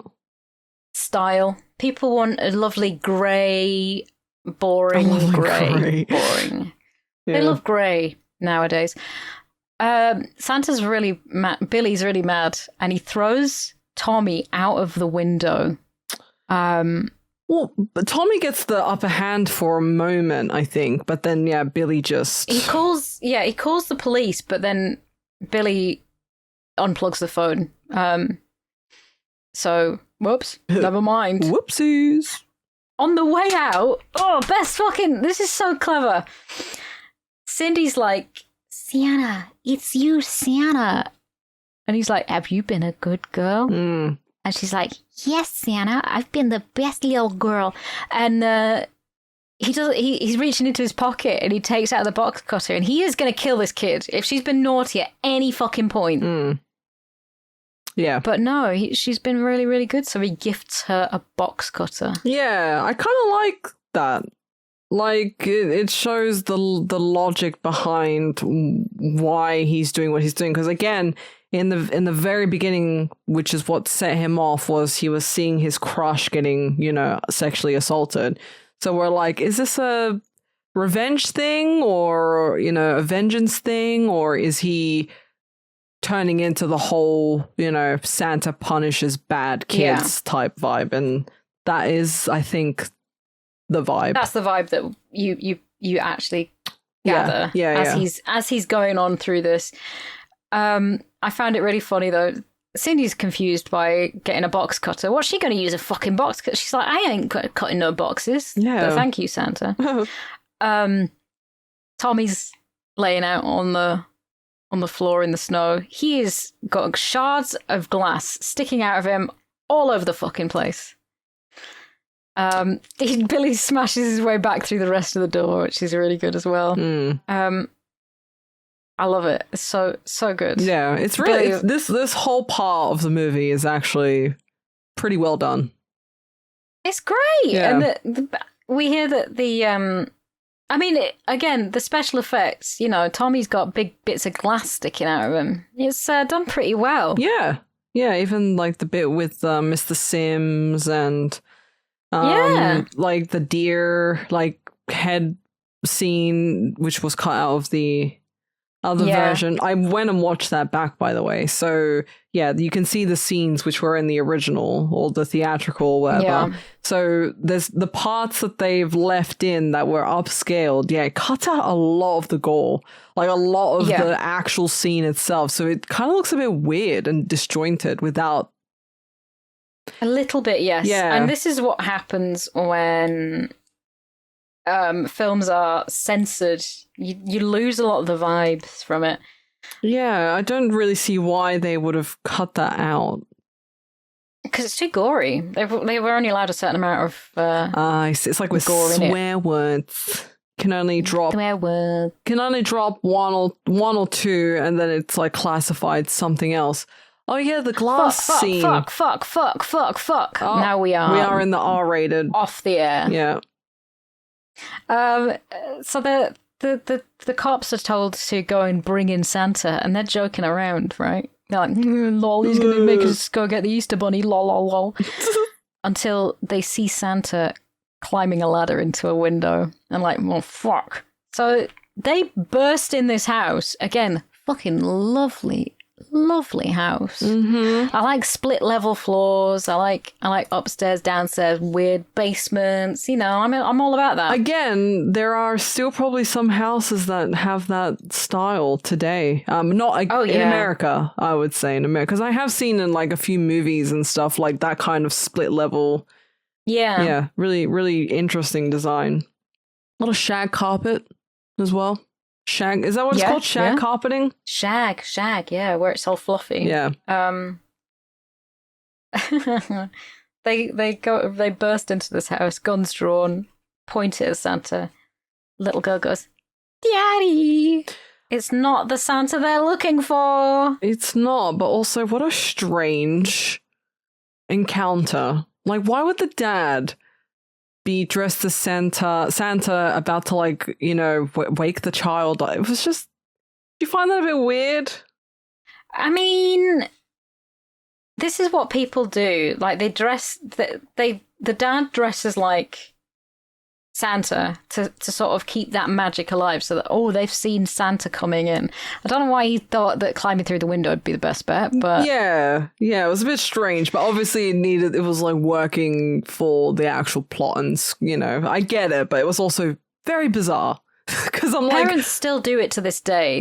They will like scatter flour around and pretend it's snow and put like boot prints in it, and it's like leaving the mince pie and sherry out, but like some people take it a bit further. They like dress up and say, "Oh, you actually saw Santa last night. That's fucking..." Yeah, I think cool. the indicator for me was the milk and cookies. I think that's as far as I ever went. So I'd leave out milk and cookies, and then my parents would pretend like, they'd eat the cookies, drink the milk, and I'd be, "Oh my God, Santa was here. This is great." Exactly. We had sherry and a mince pie. So, sherry and a mince pie. So you never did the cookies? No, it was always some booze and something else, and a carrot for Rudolph as well. Oh, okay. You got to give some. We were like, you've got to give something to the reindeers. Yeah, like the other one's fucking working. Oh, that's so cute. So it was really funny. He's been a Santa bean. He's been fucking great. Anyway, that's not the one they're looking for. But Billy is like fucking ducking down a highway and shit. He's hiding. Yeah. He's on the move. I love this sledding bit. There's these two lads going sledding. And I just love this. I don't know how old they are, right? I've no idea how old any of these kids are. They look old, though. They look like they're in their mid-30s. I'm not even joking. Yes. So the bullies, especially, I think, are like, I was like, these guys are in their 30s. Yeah. Like, not even. What the fuck? But so there's these two kids, and they're obviously, they're in their teens, I'd say. Christmas Eve, they're going sledding. And he says, virgin snow. And he's like, that's the only kind of virgin you'll ever get, or something like that. And I wrote down, that is not virgin snow, right? Yeah. That's got footprints all the fuck over it. Yeah. And he's like saying that his sled isn't crappy or shitty or something, and I'll show you. Yeah. They're really excited to go down this hill, even though one of them's heard something. Anyway, just in the nick of time, two bullies pop out of a bush, and they're the ones that look like they're about 30. Yeah, that's what I was thinking of. Yeah, that's true. Yeah. And these guys, they're like, "Oh, give me your sled." They steal the sledges. What the fuck is going on? I mean, I know that this bit will have been quite tongue-in-cheek for the making of, like, because they know nobody is going to go sledging and steal a sledge, but they had to get this amazing Wait, you're saying kill. Sledging, right? Is that on purpose? Yeah. Yeah, well, in Yorkshire, we call it going sledging. Oh my God, that's correct. Really? Because I think it's sledding. I think it's sledding literally everywhere else. It's just like, in my upbringing, we always used to go sledging. Wow. And that is a sledge. Okay, the more you know. That's crazy. Versus sled. I'm really interested. A sled is smaller and used for recreational activities. A sledge is typically heavier and used for transporting goods. Oh, okay. A heavier sled for moving. Sleigh refers more specifically than in Britain to a vehicle which is essentially a cold season alternative to carriage or wagon. And in Australia, where there is limited snow, sleigh and sledge are given equal preference in local parlance. Ooh. So, in British English, sledge is the general term and more common than sled. Toboggan is sometimes used synonymously with sledge, but more often referred to a particular type of sledge without runners. Yeah, some people say tobogganing, like we're going to go tobogganing. Which is great. I love all this. I love this. Yeah, that's so fascinating. Oh my God. So yeah, I used to go sledging when I was a kid. That was great because we used to get loads of snow, go down these big hills because there's loads of hills. And then when I moved down to Milton Keynes, we had to go tobogganing in the snow dome, in the fake snow. Oh, okay. So what, the UK doesn't get... Like, are there parts of the UK that does have, like, snow or no? Scotland usually gets snow all the time, like, because it's so high up and so cold. Yeah. And... But yeah, the UK, like, because I was up north and it was cold and it was quite hilly, so we were higher up, so we generally got a bit more snow. Well, so in Australia, like you just read, what do you call it? There's not a lot of snow, if at all. So we'd go to places like Thredbo and Breadbow and the Three Sisters and stuff. Thredbo, Breadbow. She's just making shit up. I genuinely am not. I know a lot of places in Australia sound made up, but they do. They really do. I love it. So we'd go there. Oh, it was fantastic. But yeah, they do a lot of man-made snow. But like it'd be on, like, I know in what did you call it? The snow factory. The snow dome. The snow dome. So that would be indoors, right? Yeah, it's like it's got real snow.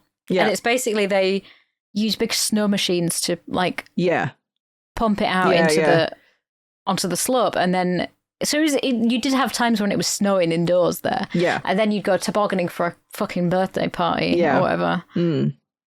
Yeah, so here it'd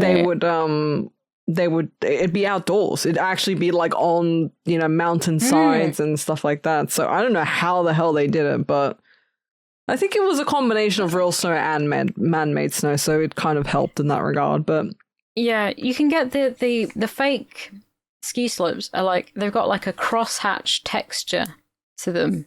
Oh, and they can be outside. Okay, and I don't know how they do it. That's a bit of engineering that I do not understand. But yeah, it's fucking great. Yeah, well done. Sledging, a little bit of etymology. Tobogganing, great. Tobogganing. Yeah, I'm pretty sure we said in Australia tobogganing. I'm almost sure of it. It sounds very, very Australian. It does, doesn't it? Yeah, it really does. Fucking brilliant. I'm reading about bloody sledges now. But yeah, that's what we called it. Sledge. We've got stupid words. We say silly words. Well, it's like in the north, they say red sauce instead of ketchup, I think. Because I remember going Some places do, yeah, I remember going to get like a breakfast balm. And I was like, oh, you can put ketchup. And she was like, red sauce. And I was like, ketchup. And she was like, yeah, do you want red sauce? Red sauce. Yeah, she was really insistent. I'm like, yeah, ketchup. Red. She was just really arsy about it and really rude. And I was like, yeah, I get it. I get it that you call it one thing, but like, don't be passive aggressive and correct me. Like, come on. I know. Yeah, it's so rude, but. I mean, because you lived in Manchester. Yeah. And so like, So yeah, they would say red sauce, but I mean they say ketchup around here as well now. But it's balm cakes that gets me. Balm cake, as in like if you were going to get a breakfast sandwich, they'd call it a balm cake. Yeah, it's in a balm. In Lancashire, it's a balm, and I call it West Yorkshire. We called it a tea cake, even though it was like just a bread roll. What? A tea cake is something else entirely. Exactly. And I grew up knowing them as tea cakes. And this is one of the weird things. You look at a map for what people, what Brits call a bread roll. Yeah. Right? There's like half-baked bread rolls as well. That's a thing. Yeah. And there's cobs. Yeah. And you look at the map and you see tea cake and it's this tiny little bit. And that's where and a bap. You get a bap. Yeah, bap is a thing. Wait, so a tea cake is... Yeah. A batch cake. Tea cake, a light yeast-based sweet bun containing dried fruit. Ooh. Yeah, it's horrible. Ooh. Not a fan of that. Jesus. And we also have tea instead of dinner. Oh my god! Wait, I may have had a tea, but this looks like a thing. I had a scone last night, but it was kind of shaped like this round thing. Was it a hot cross bun? No, it wasn't. It wasn't. It was. Hold on, I'll post it here. In the UK, people in West Yorkshire and parts of Lancashire and Cumbria call a bread roll a tea cake. Oh, I know. I see what you mean. Yeah, because we got stuff from like a bakery. And that's a tea cake. Well, Joe said it was a scone because it had like the scone texture on the inside. Oh, well, maybe it is a scone. Yeah. And I said scone. Oh. I really want to go to high tea one day. I'm going to take you to high tea. Next time I see you, we're going for tea. Yes, I really want to do high tea so badly. It just looks like so much fun. I did it for my dad's 50th. And that's 10 years ago now. Oh. So I went to London and we had posh high tea and it was... Oh my God. I just ate loads of cake. That genuinely sounds tiny like... sandwiches. Come on, man. There's like a thing with tears and there's little finger foods on them and there's tea. Mm-hmm. It's the cutest thing. Isn't it amazing? Yeah. Brilliant. Love that. I love... Right, we've gone on 2 different tangents instantly before we get to one of the best kills of the film. I know. Oh my God, how did we do this? We couldn't help ourselves. But yeah, I really like this kill. It's so good. It's such a good kill. Yes. Do you want to explain it? I'll let you, because I know I think you like it a lot. So I do. Yeah. So basically, the bullies decide to go sledding. First guy goes down, no fucking problem. He's having a whale of a time. Mac, the second bully, the bully that looks like he's about 40, climbs on the sled. He's going down. He's having a great time. And then out pops Billy with the axe. And it's just at neck level. So he does a lovely little swoop. And off comes the head. And his head and his body come down the hill separately. Love it. And we see there's a bit where Mac's head is looking up. So he's under the ground somehow. I don't know whether there's a platform that they've put him on or buried him. I don't think they'd bury him somehow, but yeah. It's kind of ironic because, they bully the kids off, the things, and then they take over and it's like they go down and cop it, Yeah, he's getting some vengeance. Yeah, he's kind of, I guess it's all the things that he experienced as a... Was it the things? Yeah. So anyone who was being naughty will get punished, is what he was told, and then he catches 2 teenagers having sex in the orphanage, and they get punished. So it's just that recurring. Yeah, if you're being bad, you're gonna get punished. For being naughty, no, but naughty. So the nun, Sister Margaret, she's meeting with the police chief. There's been 3 more murders, sister. She's like, oh. And she says there's a kind of logic to it. She's like, yeah, this is making sense. Come on, I get it. I'm not stupid. So they're like, can we predict his next move? And I'm like, yeah, we already know where this is going, right? Yeah. Yeah. He's going to sort of make his way to the orphanage. Mm-hmm. And punish some people that need punishing. Hey.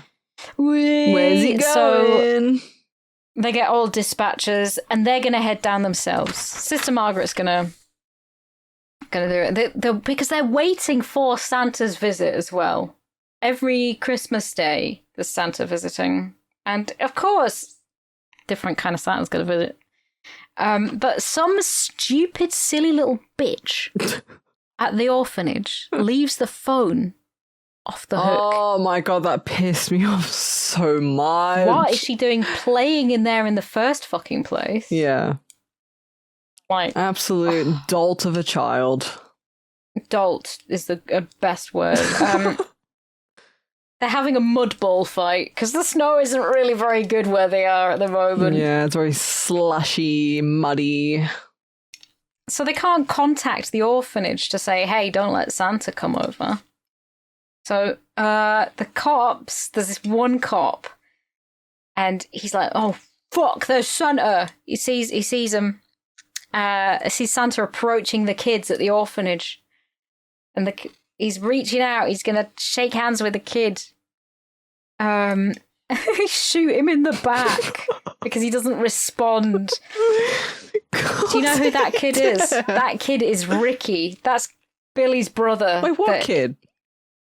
The kid that he was shaking hands with. What? Like the kid that Santa was greeting at that point in the film. Oh. That's Ricky. Oh, I need to go and see that. I'm here because I always have the film playing on the side whenever we record because it's always easy to. Oh my! It's easy to reference. Yeah, that's crazy. Because she says, "Come along in, Richard." So what? Like, I cannot believe the relationship or the lack thereof of a relationship between his brother and so between Billy and Richard. Like, what the hell's going on there? I mean, you don't see much of it at the time. But it feels like there isn't anything, there's nothing there. But obviously, we've got the second movie where he's, it's just strange to me. Because again, like, I somehow missed that is the brother. Yeah, there's a few quiet references to it, and it's easy to miss the first time. Yeah. The policeman is explaining to Omega Supreme that that like the chief will explain more, but the Omega Supreme's like, that's Father O'Brien, and he didn't respond because he's deaf. Oh man, I like when you told me he like got shot in the. I'm like, damn, bro, this poor guy can't hear a damn thing, and he just gets shot in the back while trying to be a nice guy and go to the orphanage. America, everybody. Fucking America. hell. It broke my heart a little bit. I was like, that's so sad. And all of this is being said in front of the kids as well, by the way. Oh, yeah. Like, they're all sitting there, and he's like, that guy's just been shot, and he's deaf, and it's a real crying shame. Yeah, really, really crazy fucking stuff. Also, the Mother Supreme is just like, she's older, even though she doesn't look like she's aged a fucking day. But they've put her in a wheelchair just to show that she is a bit older. She seems a bit more like, she seems less strict as well. Yeah, I think she's getting fucking tired of this shit, She's like, fuck. She doesn't seem as, like, bothered. Whereas, like, back when Billy was there, she, she'd be a lot stricter. Yeah. Anyway, they're like, the cop says, right, I'm going to go and fucking look at the perimeter. Yeah. I'm going to go have a little browse. And then they're like, all right, we need to distract the kids, okay? Now, here's the clue that you get. She says, go and get my pitch pipe, which is a fucking hilarious word because it sounds like something you'd smoke. It does, doesn't it? And she's saying this, and she says, Richard's such a good boy, not like his older brother, William. Billy. So that, Ricky and Billy. Ricky and Billy. So they just have a lovely fucking sing-song because that will distract them. So, did I ever tell you that story when I was in uni about my roommate? Which one? I'll try to make it quick. I'll try to narrow down the ADHD thoughts. But I was in uni. There was like 6 or 7 dorms in the one like dorm area. Or 6 or 7 rooms in the dorm area where we were. one of my roommates, like, we never see him ever. Like, we just knew his name was like Billy or something. But we never ever see him. And one day, the women who like would come and do inspections would, they came around, and on her way out, she was like, "Oh, can you tell William something?" I don't remember what the fuck she said, but she told us to tell him something. I was like, "Who the fuck is William?" Like, I was like, "There's no William here."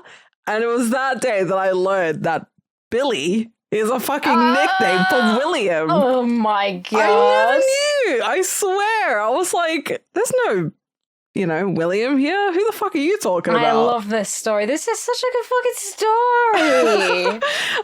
I did it quickly as well, so yay me. I'm so proud of you. Oh, thank you. Thank you. Yay! So, we realized that he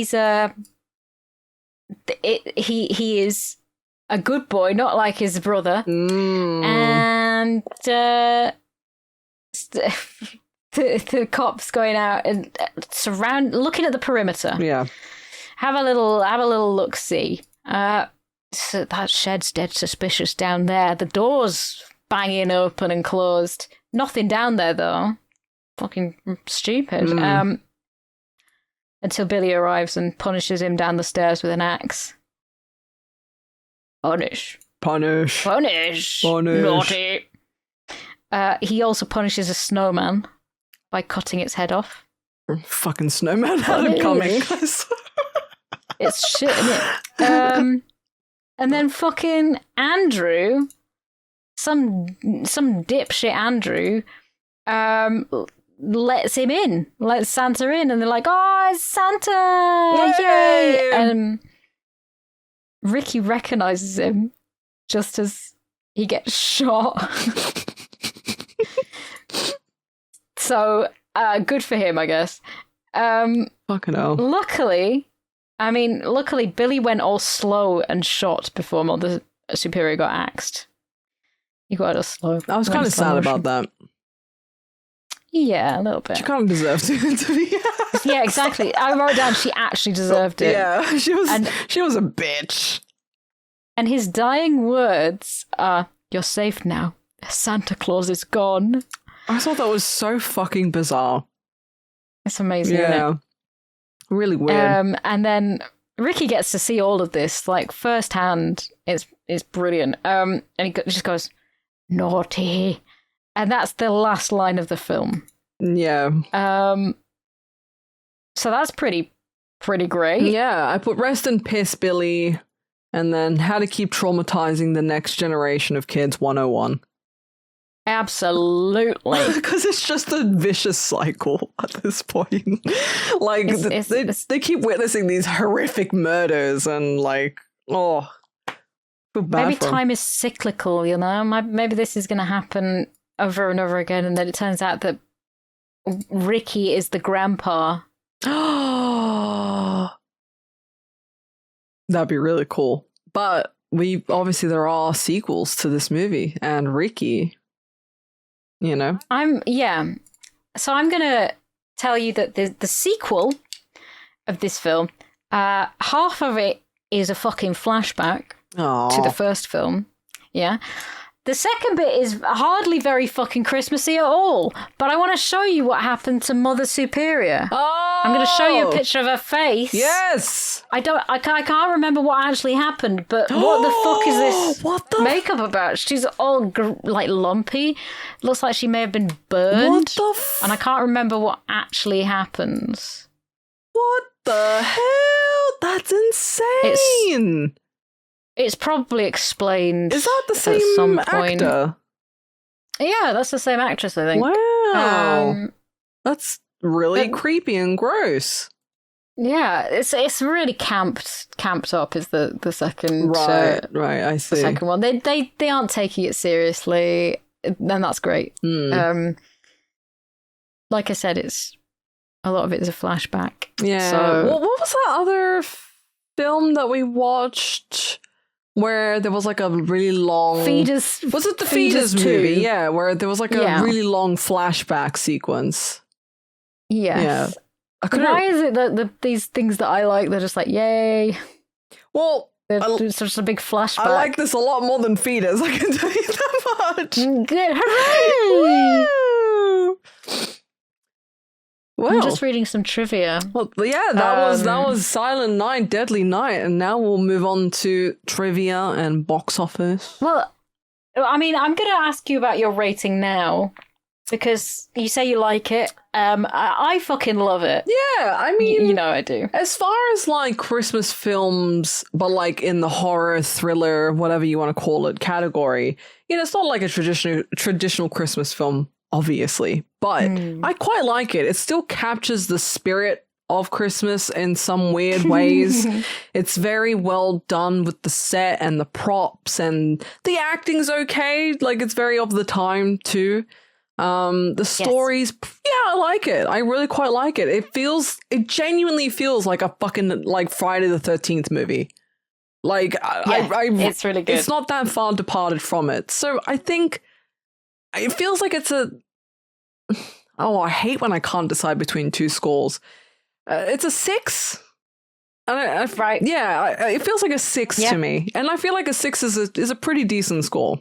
Trust your gut, if this is what you're feeling, you're like, yeah, that's it. That's the one I'm settling on. Yeah, I feel like it's a 6. And 6 is, it's a pretty decent score.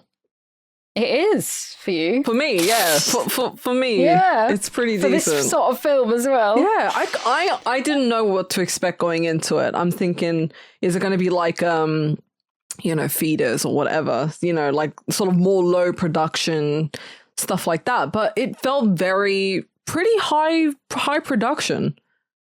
Yeah, so the budget was like $750,000. Crazy. By the way, like, what the hell? And in the box office made $2.5 million. That's a lot of fucking money. Like, that for a film like this, it really does. It fits in that vein. It feels like it's like the perfect type of horror film from the 80s that is like adjacent to a Halloween film. Like, it feels like Halloween, it feels like Friday the 13th, it feels like those types of, like, weird slasher, killer on the loose type things. It feels so much like those franchises because this itself has a franchise. There is actually 4 sequels, a remake, and an untitled Silent Night, Deadly Night film that is being released late next year. Yeah, they're still doing it. But they were out between 1984, that one came out, and Silent Night, Deadly Night 5, The Toy Maker, was released in 1991. Oh. So it went on for quite a while. Yeah. Very surprised with the budget and box office. Like, it definitely deserves it. It really does. Yeah. I've no fucking clue like how Mother Superior got that face in the second one, and I haven't seen anything after that. So this year I'm going to watch all of them. Oh my god! I've decided. If you look at that's hilarious. If you look at the IMDb for this movie and you go down to the top cast, she's the first one credited. Credited, yeah, and she's pretty hot. Which one? Lillian Chauvin. Chauvin.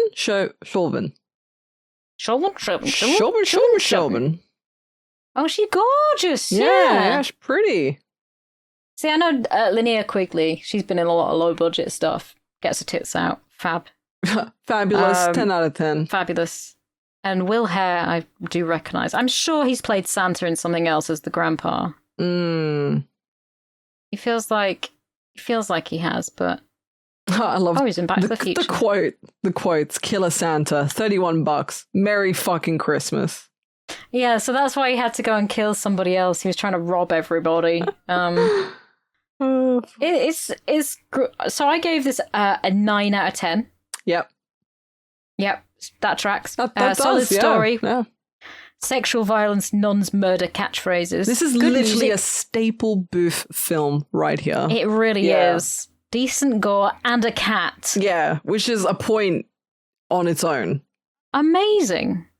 Fucking love it. Mm-hmm. Holy shit. So yeah, I thought that this was a great little gift for myself. Yeah, I mean, not my typical type of like Christmas film, but as far as like a slasher, thriller, horror type movie goes, very, very well done. Genuinely. Hey, because I don't I'm really glad. like these kinds of films. They have to be pretty decent in a lot of areas for me to actually like it, and it really did a good job. I like it a lot. I'm so glad. Because there's a lot of like Christmas horror movies that I do enjoy that all have the same sort of cool sort of feeling. Maybe next year we'll get to watch some of them. I like this because it didn't like overstay its welcome. It didn't linger on, certain things for too long. It told had really good pacing, didn't it? Yeah, the pacing was great. I think that's one of the things I really liked about it, because there's some movies that just fucking drag on for no reason. They do. And it's like, come on. Mm-hmm. It did what it needed to do in the time that it had, and it did it well. Yeah, it's great. And I this is why I love it so much, and I watch it every year. Got it on Blu-ray now, so I can enjoy it in 4K. Oh my god. Also, listen big telly. Listen to this. This is really impressive. Opened on the same weekend as Nightmare on Elm Street, and briefly outgrossed it by around 161,800, as this film was playing in more than twice as many theaters as Nightmare. That's insane. It's brilliant. Yeah, that's really, really impressive. Any other trivs? Well, I will let you know that at least Ricky did get adopted. So that's the second one sets it up. But I just wanted to let you know that that's what happens to Ricky. He's fine. Well, I mean, you told me he goes to be... And he goes and murdery. Yeah. But I mean, little boy Ricky is actually fairly well looked after. Gotcha. But he's still got that, Yeah, he's traumatized as well. I mean, there's not too much other triv that you really need to know. The film was known as Sleigh Ride, which I I do like that. But I also really like Silent Night, Deadly Night 2, like a lot. I think that's a really clever title. Yeah, it's just like that's the one that it sticks with you. It does, yeah. I really quite like it. It's very clever. This is funny. A group formed to protest the film and lobby for it to be removed from theaters was called Citizens Against Movie Madness. Yeah, Cam. Mental. People hate good movies. That's just it. Clutching my pearls. So there is the bit here that the 6 minutes of footage was edited out of the film out of fear of potential X rating, reducing the runtime from 85 minutes to 79. And for the Blu-ray release, the search was conducted for the missing footage to prepare an uncut version. And even though the footage was discovered in a TriStar Pictures vault, it had been kept in such poor condition that any restoration would be impossible. If watching the Blu-ray, one can see a noticeable drop in quality between the standard definition inserts and the original theatrical footage. So that's why it looks like shit. Because it was stored so badly. Good lord, yeah. Like, quality difference between the two is stark. Yeah. I think this film is just... It's just great. It is. And I'm really glad that we got to watch it. Me too. I like it a lot. Oh, that's nice. And we hope you guys like this film. I feel like you will. I feel like you guys are going to love this one. Truly. I think it's very different. Merry Christmas, kids. Thank you for joining us. Don't forget to it's time to feel awful again and watch Stop or My Mom Will Shoot for next time. Oh, yeah. You forgot about that, didn't you? You forgot we have to do that. You forgot Sylvester Stallone is waiting for you. No, I'm around the corner. Yeah, but because I'm just like confused about scheduling. I'm like, wait, what's going on? When are we don't know more? what day it is. Well, I don't know what the hell's going on anymore, guys. It's been a long year. Okay. It's been a very long year, and we're finishing it off on a really fucking good note. Yeah. We're doing it. I also really like that we're like going through both our lists and it doesn't feel one-sided. Because I always felt really guilty whenever it like was. Yeah, because your films, you've got such a horrific taste. I feel so guilty. No, I just felt really guilty because like it would be weeks without you getting your movie, you know, picked, and I didn't like that. I wanted it to be more fair, you know. And this feels more fair, you know what I mean? And I want more of the world to experience your insanity. Punish. Merry Christmas, guys. Merry Christmas. Don't forget to check out the Patreon as well if you want to see a bit more behind the scenes stuff when we talk about stuff we're going to post. You know, on the Patreon itself, and we will do some bonus episodes at some point too. And yeah, there's some good stuff on there. So if you want to support us, go check it out. YOMPcast Patreon. Thank you so much. Thanks, everyone. We'll catch you next time. Bye. Merry Christmas. Merry Christmas. Ho, ho, ho.